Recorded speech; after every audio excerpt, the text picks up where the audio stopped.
Yuk baturan abi deui nyeusehan di zaman legok deui nya teman-teman. Sabab si aku teh kangennya tos lami pisan teu nyeuseh di zaman legoknya ayeuna mah urang nyeusehan deui ka zaman legok kitu nih. Kangen pisan aslina. Kumaha teman-teman aya nu kangen henteu ka zaman legok abi? Di dieu teh padahal mah abi teh henteu niat ngadamel videonya, cuman dipikir-pikir lebar kitu nih nya. Mumpung susah seuseuh ka dieu jadi ku abi teh di video matakan kur setengah ku abi di video na ge henteu ti mimiti pisan. Tah di dieu abi nyieun anu berbedanya abi teh isi suarana bade ngange bahasa Sunda we bahasa daerah abi kitu nya. Soalna seueur oge nya nu nyebatkeun balaga orang kampung oge ge make ngomong Indonesia gadahar jeung asin oge cenah kitu.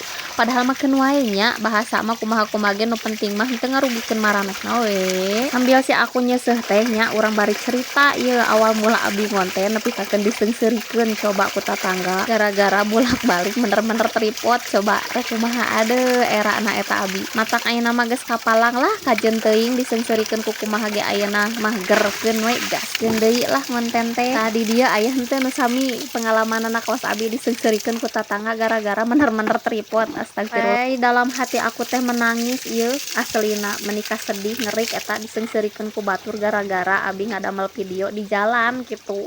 Teteh di jalan Kacai tapi geus lah